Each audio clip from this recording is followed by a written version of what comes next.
nós estamos continuando a questão das estruturas dos polímeros, tá? Lembrando que isso já é matéria da A2, embora a nossa A1 ela vai até o final de abril ainda, a gente já encerrou o conteúdo da A1, vocês já estão fazendo o trabalho, já fizeram o trabalho e a lista, e agora a gente já está entrando no conteúdo da A2 para adiantar bem, para conseguir fechar o conteúdo, porque tem polímeros e tem compósitos ainda. Então, quero ver se eu consigo fechar esse conteúdo com vocês, tá? Então, hoje a gente vai falar sobre a forma molecular, estrutura molecular, configurações moleculares, polímeros termoplásticos termorrígidos, copolímeros e cristalinidade dos polímeros. Bom, anteriormente, as moléculas dos polímeros foram mostradas como cadeias lineares, desprezando o arranjo em zigue-zague dos átomos. As ligações simples nas cadeias são capazes de sofrer rotações e flexões em 3 dimensões. Considere os átomos da cadeia mostrados na figura A. Então, tem essa figura aqui, tá? Aqui você tem o átomo da cadeia, onde você tem esse ângulo de abertura de 109 graus e a possibilidade ainda de fazer toda uma rotação, tá vendo? É meio que isso aqui fica fixo, isso aqui vai fazer todo o giro, né? E aí o que acontece? Um terceiro átomo de carbono pode estar localizado em qualquer posição sobre o cone de revolução e ainda assim formar um triângulo de aproximadamente 109 graus de prolongação. Um segmento de cadeia retilínea resulta quando os átomos sucessivos estão posicionados na figura B. Então acontece, para ser retilíneo, você tem que ter esse átomo, ele não pode ocupar qualquer posição do cone. Tem que ocupar exatamente essa posição para ficar retilíneo, tá? Por outro lado, é possível ver essa flexão e rotação quando ocorre uma rotação dos átomos, das cadeias para outras posições, e aí como está ilustrado em C. Então, em A mostra um só, em B, vários ligados, em linha, e em C, esses ângulos eles continuam sendo 109 graus, só que existe uma rotação, tá? E aqui está num plano, porque nós temos só a referência de plano, mas isso acontece de maneira tridimensional. Desse modo, uma cadeia molecular única, composta por muitos átomos, pode assumir uma forma semelhante àquela que é representada na figura a seguir, tá? Contendo grande quantidade de dobras, torções e contorções. Também é mostrado nessa figura a distância de uma extremidade a outra na cadeia polimérica. Essa distância é muito menor que o comprimento total na cadeia. Então, olha que maluquice. Por causa das rotações que pode acontecer nessa situação aqui, cara, essa cadeia polimérica ela pode ter uma dimensão gigantesca, mas o começo e o fim dela fica uma distância que é muito menor do que a distância toda que ela ocorre, por causa dessas rotações.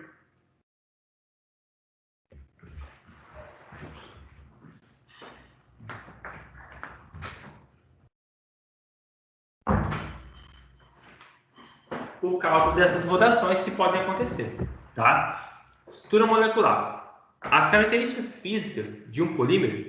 Deixa eu saber aqui, gente, eu estou gravando. As características físicas de um polímero dependem não apenas do seu peso molecular e de sua forma, mas também das diferenças nas estruturas das cadeias moleculares. As técnicas modernas de síntese dos polímeros permitem um controle considerável sobre várias possibilidades estruturais. E nessa sessão a gente vai discutir várias estruturas moleculares, incluindo as lineares, ramificadas, com ligações cruzadas em rede, além de várias configurações geométricas, tá? Bom, primeiro são os polímeros lineares. São aqueles em que as unidades repetidas estão unidas entre si, extremidade a extremidade, em cadeias únicas.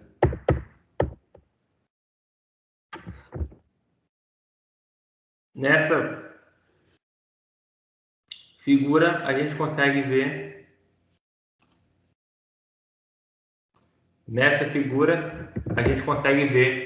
como que é um polímero linear, tá vendo? As cadeias estão localizadas uma após a outra, formando uma linha, né?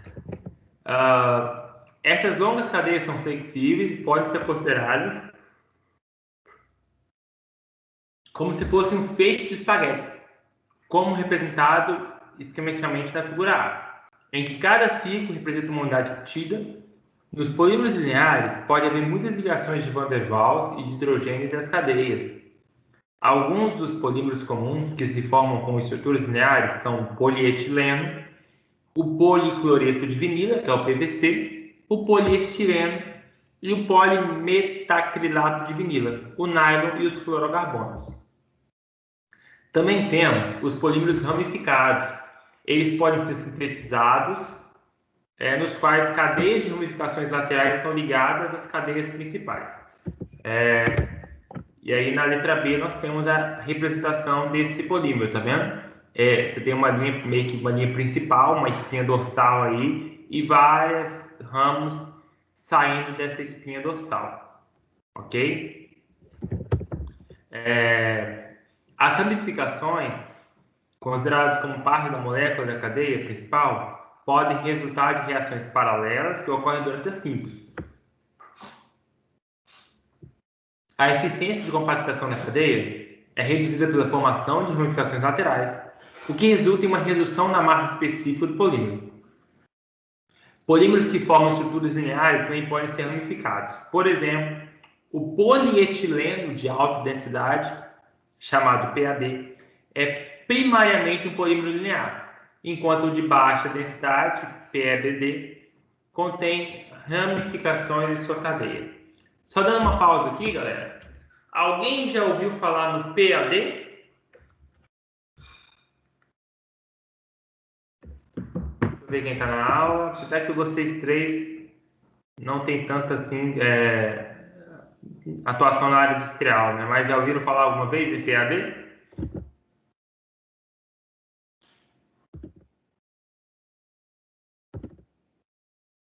PAD tem sido muito utilizado em tubulações na área industrial. Quando você tem uma situação em que você não pode ter corrosão em nenhum sentido. No TABR, aqui em Aracruz, na obra que a Mendes Júnior e a Carioca fizeram, o terminal aquaviário de Barra do Riacho, tinha algumas linhas de tubulação. O que acontece? A linha de combate a incêndio do TABR era uma linha toda que a gente usava água salgada. Por quê? Porque a água do mar estava ali pertinho, disponível, ela é eficiente também para combate a incêndio. Então, por que usar uma água potável se eu tenho água do mar disponível e também serve para combater incêndio? Então, toda a tubulação de combate a incêndio era de água salgada. O problema é o seguinte, a tubulação de combate a incêndio, logicamente, ela não passa pelos mesmos lugares que a tubulação da indústria, da tubulação do processo. Porque, querendo ou não, ela tem que atender lugares diferentes. Você tem lá um prédio administrativo. Você não precisa que nenhuma tubulação de gás passe por lá. Mas você precisa que a tubulação de água, de incêndio, passe por lá. Então, acabava que ela tomava caminhos diferentes. E nisso, então, ela não passava pelas tubovias e ela tinha um caminho independente. Por isso, quando você tinha, por exemplo, situação de rua, se jogava a tubulação por dentro da terra e não por cima. Só que nessa passagem por dentro da terra, se você usa uma tubulação metálica, a chance de corrosão é muito grande e num lugar onde você não vai ver. Então, para esses trechos, eram utilizadas tubulações de PAD. Tá? Passava por baixo da terra tubulações de PAD. E por cima da terra eram tubulações de aço mesmo, porém com juntas de sacrifício, né? E aí, quando você tinha um controle, a junta ficou ruim, troca a junta para não ter corrosão no restante da tubulação, tá? Eu mesmo já participei, na época eu era ajudante de tubulação, e a minha equipe ela trabalhou na soldagem, na montagem de algumas dessas tubulações de PAD. A solda, inclusive, feita nessa tubulação é uma solda por termofusão, tá? É uma máquina, onde essa máquina encaixa a tubulação, ela aquece e pressiona uma contra a outra. e aí faz a solda da tubulação, tá? Foi uma experiência bacana, onde a gente trabalhou com esse tipo de material muito usado na área industrial. Bom, também temos polímeros com ligações cruzadas. Cadeias lineares estão unidas umas nas outras em várias posições por meio de ligações covalentes, como representado na figura C. E olha que é interessante aqui. Você lembra que eu falei? Você lembra que eu falei lá quando estava falando desse tipo de ligação, que existia uma ligação entre essas moléculas, que isso aqui era como se fosse um feixe de espaguetes? Só que a ligaçãozinha que tem aqui é uma ligaçãozinha geralmente que é fraca, de Van der Waals, para manter essas linhas juntas, né? A diferença desse camarada, existe ligação aqui, tá, gente? Não é solta, não. Não é um monte de liga solta. Às vezes aqui não tem um hidrogêniozinho, então às vezes, mas não é todas, né? Mas tem algumas ligações aqui que mantêm essas linhas perto uma da outra, tá? A diferença é que aqui, só que essa ligação aqui é uma ligação de Van der Waals, que às vezes é fraca. Já aqui, essas ligações aqui acontecem que juntam as linhas, né? São ligações covalentes mesmo, onde tem unidades repetidas entre elas, tá? Ligação de carbono com carbono. Então acaba que você tem aí ligações covalentes muito fortes, tá? Então, nesse caso, você tem essa vantagem aí nos polímeros de ligações cruzadas, que as ligações são fortes entre as linhas.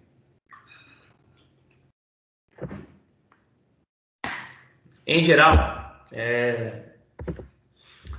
o processo de formação das ligações cruzadas é conseguido tanto durante a síntese do polímero, quanto por meio de uma reação química irreversível.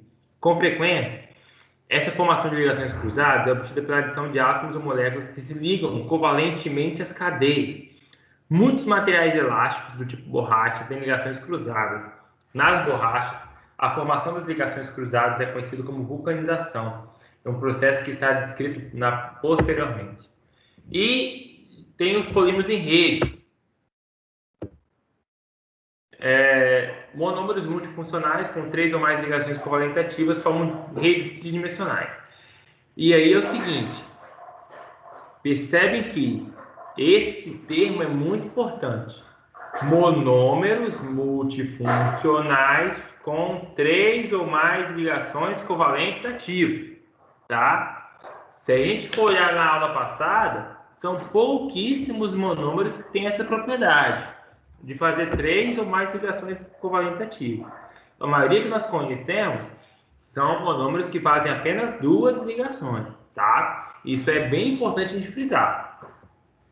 Para existir polímero em rede, tem que ter monômeros que fazem pelo menos 3 ligações ativas, covalentes, ok? 3 ligações covalentes ativas.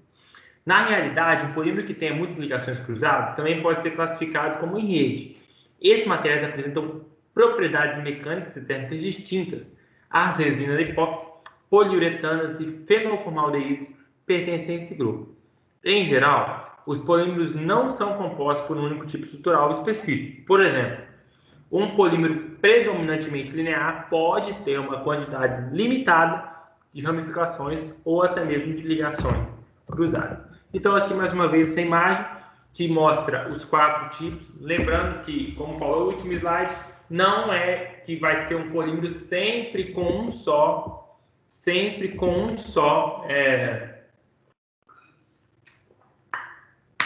estrutura molecular. Pode ter mais de uma no mesmo polímero, tá? E ali, a partir daí, a gente fala das configurações moleculares.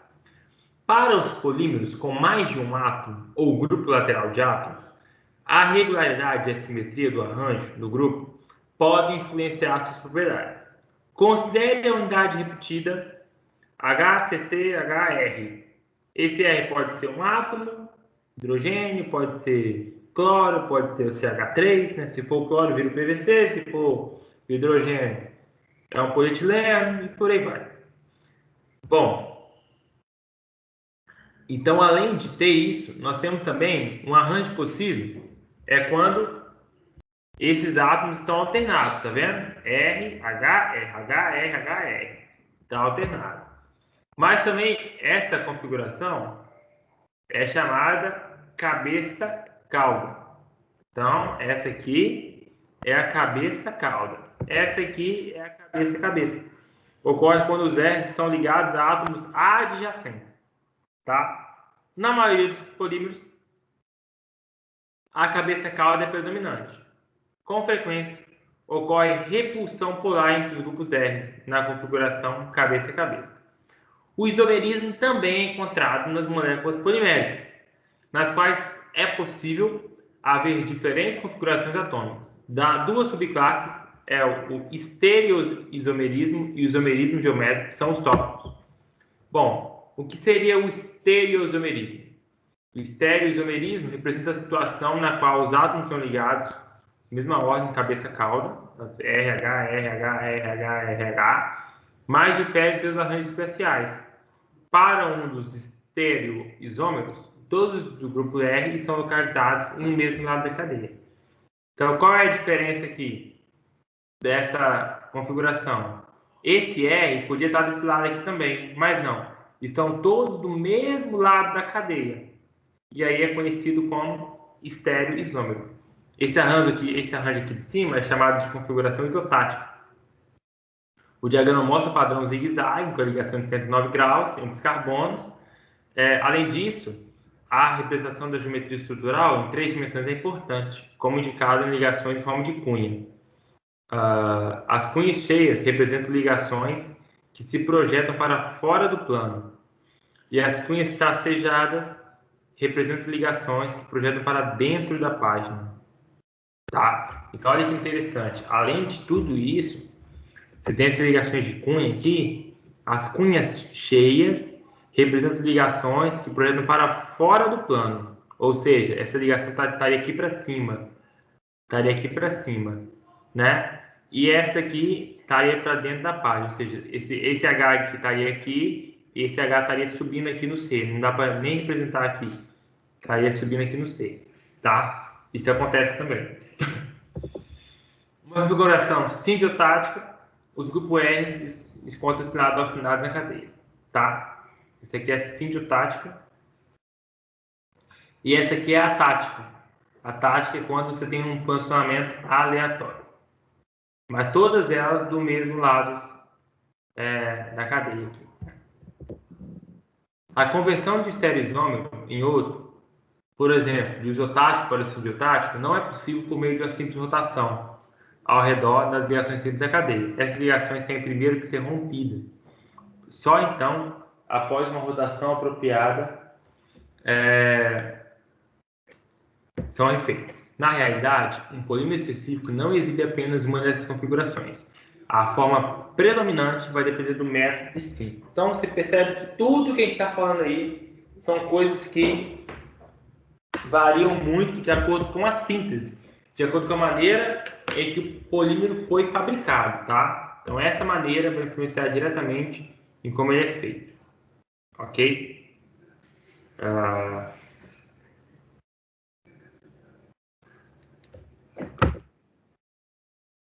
E tem o isomerismo geométrico, que é também uma importante configuração de cadeia.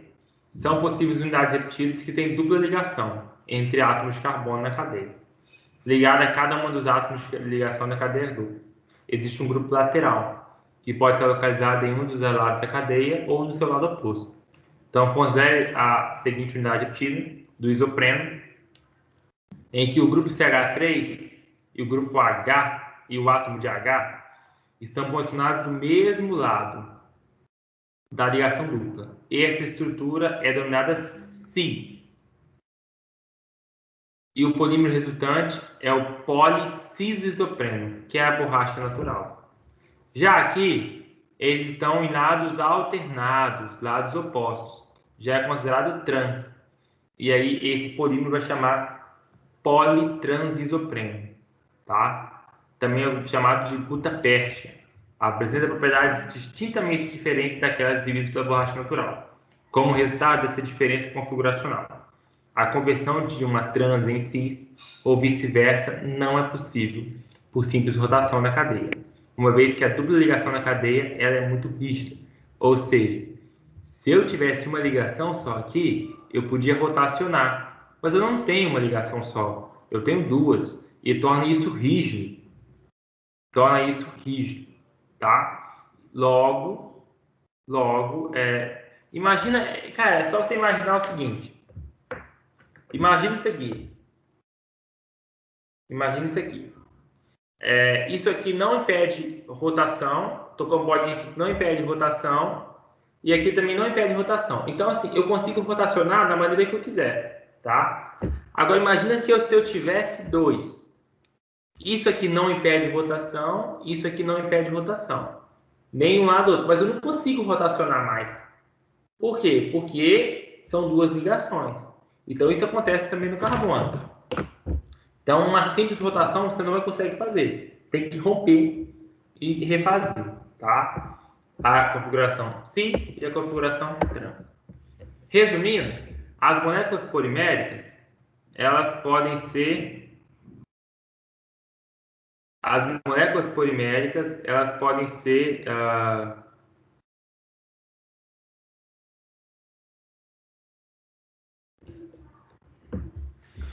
caracterizadas em termos de seus tamanhos, formas e estruturas. O tamanho molecular é especificado nos termos do peso molecular. A forma molecular está relacionada com o grau de torção, enrolamento e dobramento da cadeia. A estrutura molecular depende da maneira como as unidades estruturais estão unidas umas às outras. Estruturas lineares, ramificadas, com ligações cruzadas em rede, são todas possíveis, além de diversas configurações isométricas, isotática, sindiotática, atática, cis e trans. Essas características estão apresentadas no diagrama taxonômico, mostrado na figura seguinte. Deve observar que alguns dos elementos estruturais não são mutuamente exclusivos e pode ser necessário especificar uma estrutura molecular em termos de mais de um único elemento estrutural. Por exemplo, um polímero linear também pode ser isotático. Então, aqui, você tem as características moleculares, química, né, que vai influenciar na composição da unidade repetida, tamanho, que é o peso molecular, forma, que é torção, entrelaçamento, etc., cadeia e estrutura. Essa estrutura, ela pode ser linear, ramificada, com ligações cruzadas e em rede. E todas essas estruturas, além disso, ela pode ter um estado isométrico, que pode ser estereoisômeros, sendo isotático, sindiotático ou atático, e isômeros geométricos, sendo cis ou trans. Falando agora de polímeros termoplásticos ou termorrígidos. A resposta de um polímero a forças mecânicas em temperaturas elevadas está relacionada com a sua estrutura molecular dominante. De fato, o esquema de classificação para esses materiais é feito de acordo com o seu comportamento em frente a uma elevação de temperatura. Os termoplásticos e os termorrígidos são as duas subdivisões. Os termoplásticos amolecem e eventualmente se liquefazem quando são aquecidos. E endurece quando são resfriados. Processos que são totalmente reversíveis e que podem ser repetidos em uma escala molecular, conforme a temperatura elevada. As forças de ligações secundárias diminuem pelo maior movimento das moléculas, de tal modo que o movimento relativo das cadeias adjacentes é facilitado com a manutenção aplicada. E aí, cara, a gente conhece bastante desses tipos, não vou estar lendo esse texto, a gente conhece bastante desses polímeros, né? Quem nunca estava instalando tubulação de PVC, deu uma aquecida nela para dar uma amolecida e você conseguir colocar um tubo dentro do outro. PVC é um dos tipos que amolecem quando são aquecidos, tá? Os termorrígidos são polímeros em rede. Eles tornam permanentemente rígidos durante a formação de rede e não amolecem sob aquecimento. Os polímeros em rede apresentam ligações cruzadas covalentes entre as cadeias moleculares adjacentes. Durante os tratamentos térmicos, essas ligações prendem as cadeias umas às outras para resistir os movimentos de vibração e de rotação. Então, a grande diferença aqui não vou entrar em detalhe, mas a grande diferença aqui.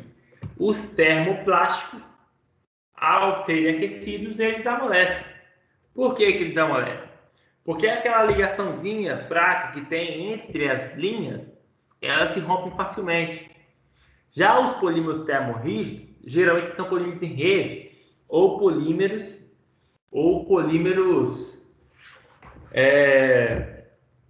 em redes ou em que branco, com ligações cruzadas. E aí essas ligações que tem entre esses polímeros são ligações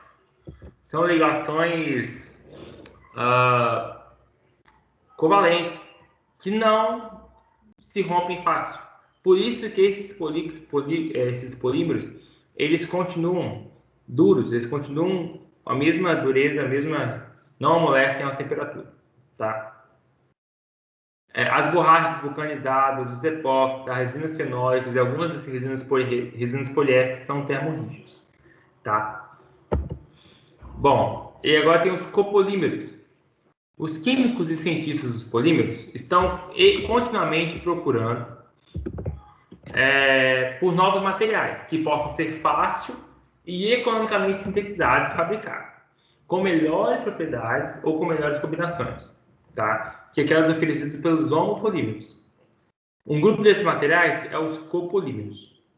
Considera o polímero composto por duas unidades repetidas, pelos símbolos bolinha azul e bolinha vermelha. Dependendo do processo de polimerização e das frações relativas, é possível haver diferentes sequências de arranjos dessas unidades repetidas ao longo das cadeias poliméricas. Em um desses arranjos, como está mostrado na figura, duas unidades diferentes são dispersas aleatoriamente ao longo da cadeia. Então, na letra A, você vê ali no caso, a bolinha vermelha é uma unidade repetida, a bolinha azul é uma unidade repetida diferente.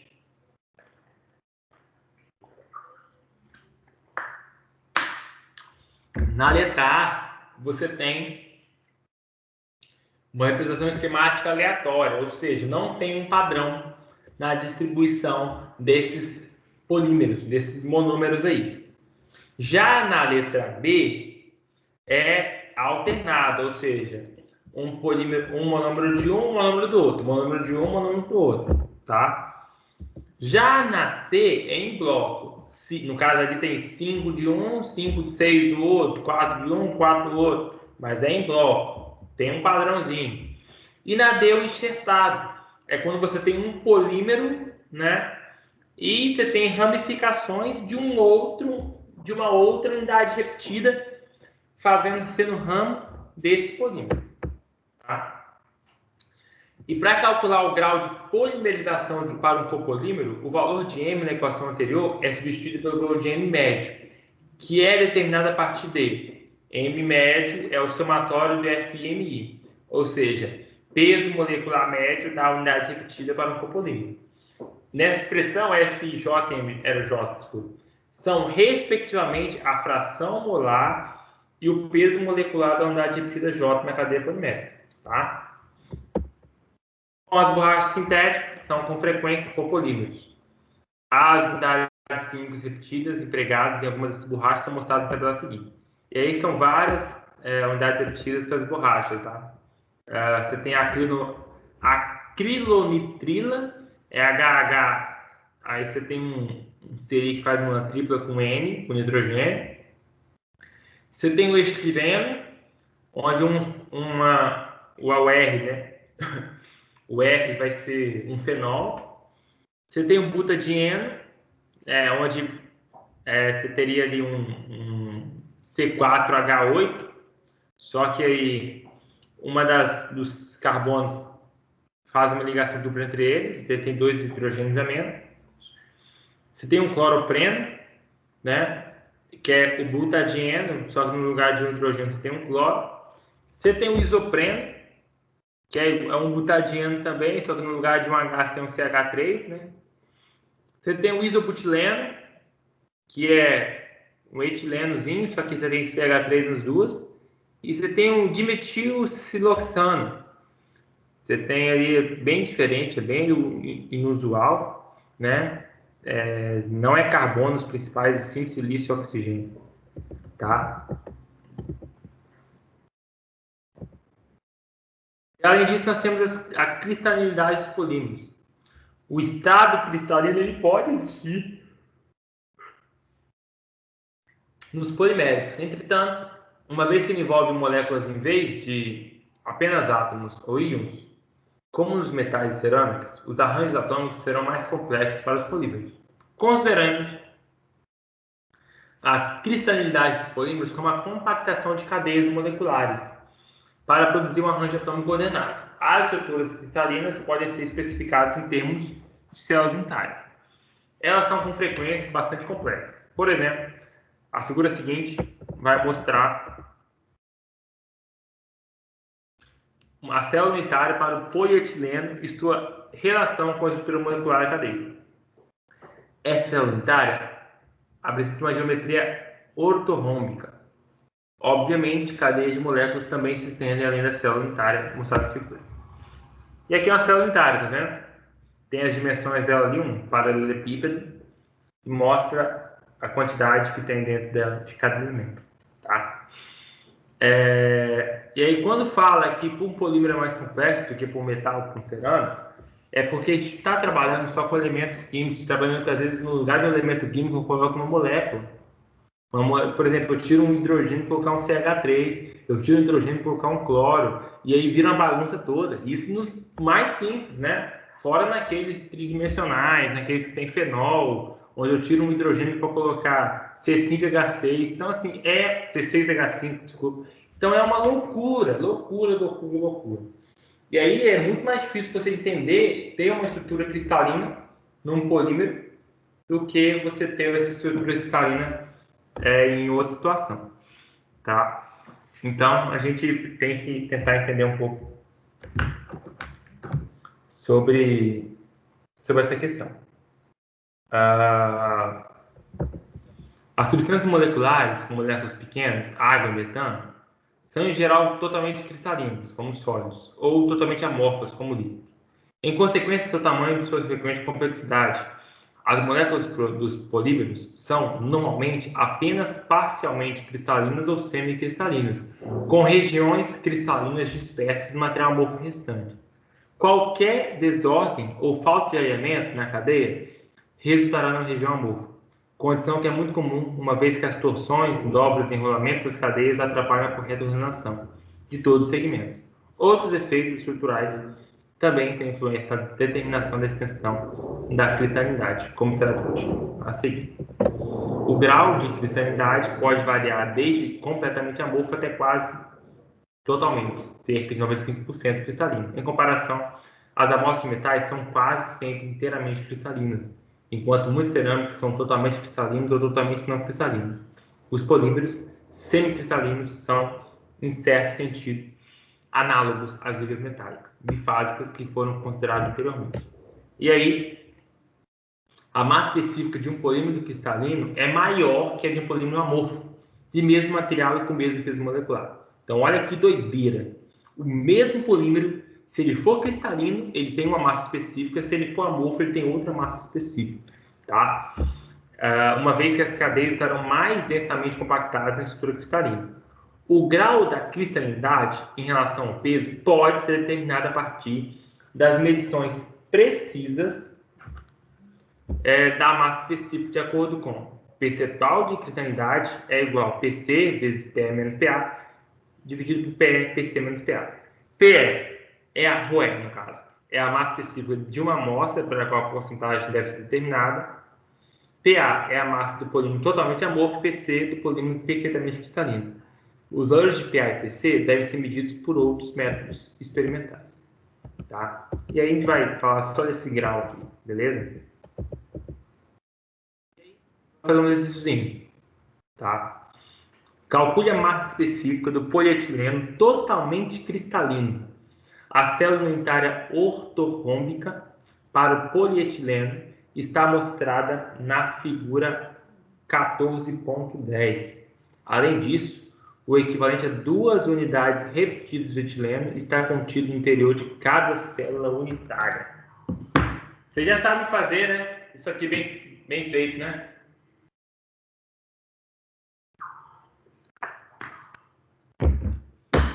Beleza? Então, vamos fazer essa como que seria essa... Eu até coloquei aqui, ó. Até coloquei aqui a figura novamente, beleza? Bom, qual é a forma do volume específico, na massa específica? É igual a N, não é? N' vezes somatório do peso atômico, não é?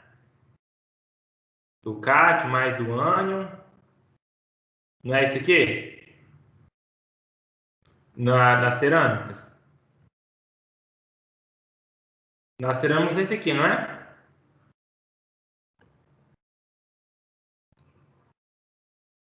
Do ânion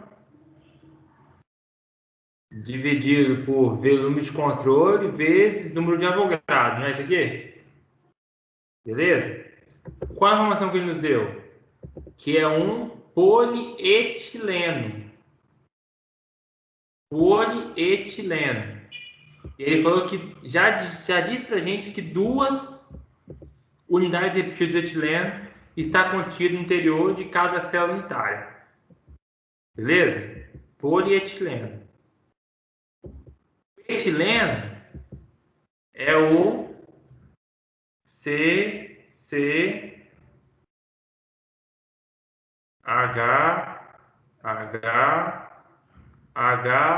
não é? Esse aqui não é o etileno? Estão lembrados? Vamos confirmar lá no livro.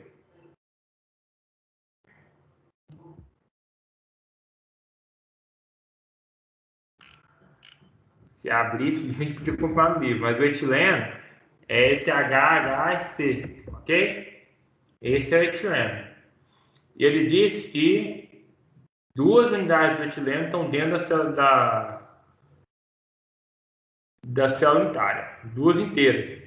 Então, esse N é igual a 2, tá? Vezes o etileno. O etileno é C2H4.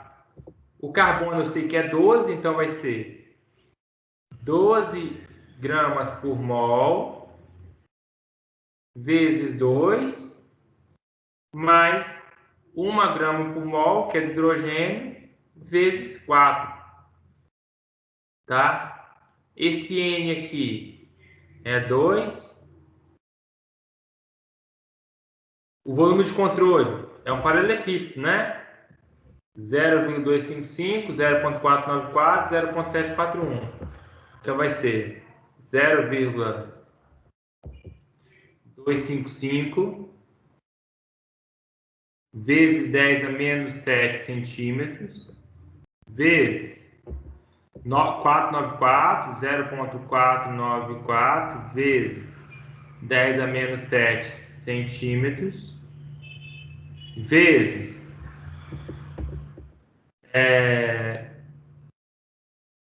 0,741, 0,741 vezes 10 a menos 7 centímetros, vezes o número de Avogadro, que é 6,022, vezes 10 a 23, formas unitárias por mol.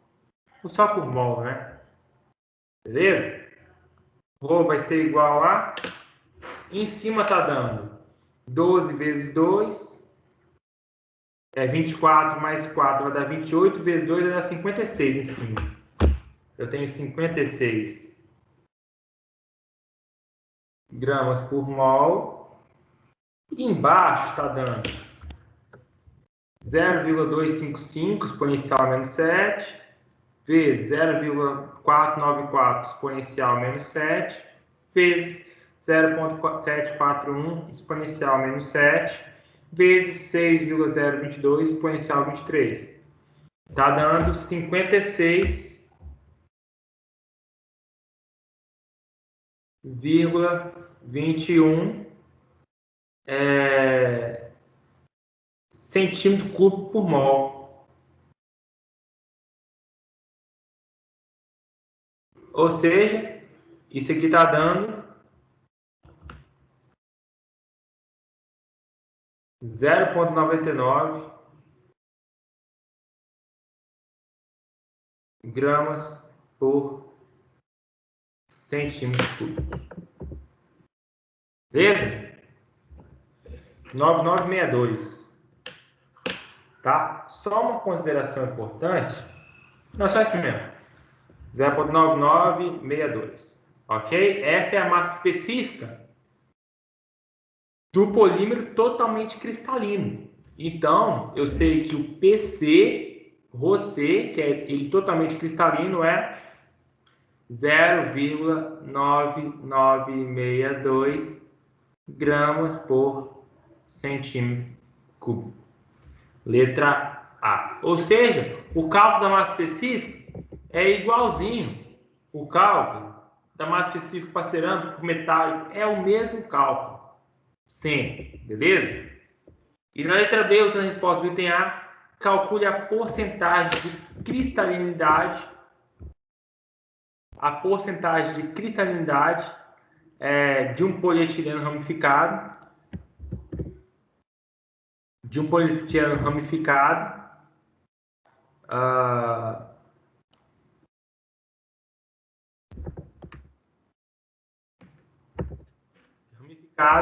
Que tem massa específica de 0,925 e a massa dele totalmente amorfo é 0,870. Então aqui, ó, ele cristalino é igual a 0,9962, ele real é 0,925 menos ele amorfo 0,870, né? 870 dividido por ele real 0,925, ele cristalino 0,9962 menos ele amorfo 0,870 depois vezes 100. Isso aqui vai dar, vamos ver,